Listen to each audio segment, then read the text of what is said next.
안녕하세요. 오늘 저희가 함께 깊이 파볼 자료는요. 아주대학교 이곡종 교수님의 세상은 만만하지 않습니다. 라는 강연 영상입니다. 한국 중증 외상 시스템의 현실 그리고 그 안에서의 어떤 분투 이런 걸 다루고 있죠. 네, 맞습니다. 이 강연을 통해서 우리 사회, 특히 그 의료 시스템의 좀 민낯이랄까요?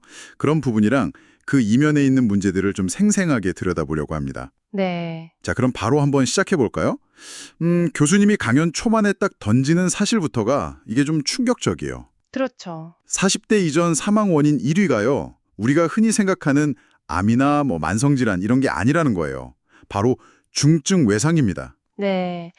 이게 참 한창 일하고 또 가족 부양하고 어떻게 보면 국가 경제의 허리잖아요. 그렇죠. 핵심 인력이죠. 네, 그런 젊은 층이 가장 직접적인 타격을 받는다는 건데 여기서 이제 핵심이 바로 골든아워의 중요성입니다. 골든아워요. 네. 외상 환자는 사고 나고 나서 그 초기 1시간이 정말 생사를 가르거든요. 그래서 이 교수님이 이걸 어떻게든 해보려고 선진국 시스템, 특히 영국이나 미국의 그 헬기 응급의료 시스템, HEMS라고 하죠. 네, HEMS. 이걸 직접 배우고 도입하려고 정말 애를 많이 쓰셨어요. 의사가 현장에 직접 헬기 파고 가서 바로 처치하는 거죠. 런던 같은 경우는 병원이 좀 낡았어도 1년에 320일 이상 날씨가 정말 안 좋은 날 아니면 다 출동한다는 거예요. 와, 320일이요? 네, 의사들이 막 흙투성이가 돼가면서 환자를 살린다고 합니다. 듣기만 해도 정말 이상적인 시스템인데 그런데 한국의 현실은 강연 들어보니까 너무 다르다고요. 구체적으로 뭐가 그렇게 다른 건가요? 차이가 커도 너무 크죠. 일단 영국 헬기는 하루에 4~5번씩 뜨는데 우리는 그 13도 채 안 되는 경우가 많고요. 13도 안 돼요? 네. 그리고 환자를 병원까지 옮기는데 평균 4시간이나 걸린다는 거예요. 이러면 골든아워는 그냥 놓치는 거죠. 4시간. 아니, 사고 현장에서 병원까지 4시간이면 정말 상상하기 힘든데요. 근데 더 좀 답답하고 안타까웠던 건 그 헬기 소음 때문에 민원이 들어온다는 얘기였어요. 맞아요. 무슨 김밥에 모래 들어갔다 이런 식의 민원이요. 아니, 생명을 구하는 일인데 말이죠. 그렇죠. 참 어이가 없기도 하고 일본이나 미국 같으면 주택가 한복판에도 그냥 막 내리거든요, 헬기가. 근데 우리는 그런 민원 때문에 이 생명 살리는 활동 자체가 위축되는 현실인 거죠.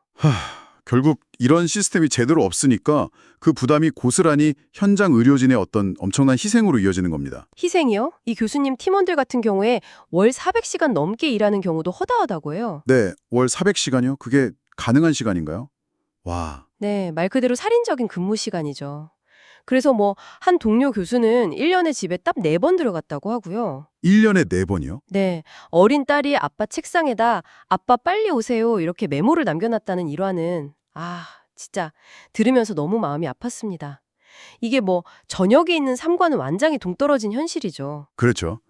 이건 정말 개인의 삶은 그냥 갈아놓는 수준인데요. 이런 상황에 지록될 수는 없을 텐데요. 네, 어렵죠. 근데 이게 단순히 의료계만의 문제는 또 아닌 것 같다는 생각이 들었던 게 교수님이 세월호 참사 때 경험을 이야기하신 부분도 상당히 좀 충격적이었거든요. 맞습니다. 그때 참사 당일에 직접 현장 상공을 날고 계셨는데 정작 그 수많은 국보급 구조 헬기들 있잖아요. 네, 있었죠. 그 헬기들이 지상에 그냥 발이 묶여 있는 걸 목격했다고 증언하셨죠. 심지어 헬기에 기름 넣는 거, 급여조차 제대로 받질 못해서 구조 활동에 제약이 있었다는 사실은 이건 한두 기관의 문제가 아니라 국가적인 재난 대응 시스템 자체가 뭔가 총체적으로 문제가 있다는 걸 보여주는 거죠. 시스템의 부재네요, 정말. 네. 예전에 그 일본 후쿠시마 원전 사고 때 그때는 방사능 낙진 속에서도 헬기를 띄워서 대응했거든요. 그거랑 비교하면 너무나 대조적인 상황이었던 겁니다. 듣다 보니까 이 문제가 단순히 시스템의 어떤 비효율성 이걸 넘어서 좀 더 깊은 사회 구조적인 문제하고도 연결된다는 지적도 하셨던 것 같아요. 주로 어떤 분들이 이런 중증 외상 사고를 많이 당하는 건가요? 네, 그게 교수님의 어떻게 보면 가장 날카로운 지적인데요. 중증 외상 환자의 상당수가 공사장이나 공장, 이런 현장에서 일하시는 노동자 계층이라는 거예요. 아, 노동자 계층. 네. 이분들은 사실 사회적으로 목소리를 내기가 좀 어렵고 또 위급한 상황이 닥쳤을 때 우리가 흔히 말하는 연줄이나 어떤 압력, 푸시라고 표현하셨는데 이런 걸 동원하기가 힘들잖아요. 그렇죠. 아무래도. 결국은 사회적으로 좀 약한 위치에 있는 분들이 다치고 죽어나가도 이게 큰 사회적 이슈가 되지 못하는 좀 그런 구조적인 문제가 있다는 통렬한 고발입니다. 반면에 힘 있는 사람들은 전화 한 통이면 더 나은 처치를 받을 수 있다는 그런 사회적 불신이 있는데 이게 과연 정의로운 사회냐 이런 질문을 던지시는 거죠. 아, 그 질문이 참 무겁게 다가오네요.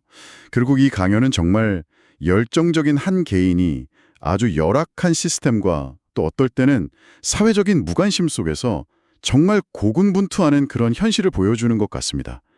교수님의 인용하신 Freedom is not free, 자유는 거저 주어지지 않는다.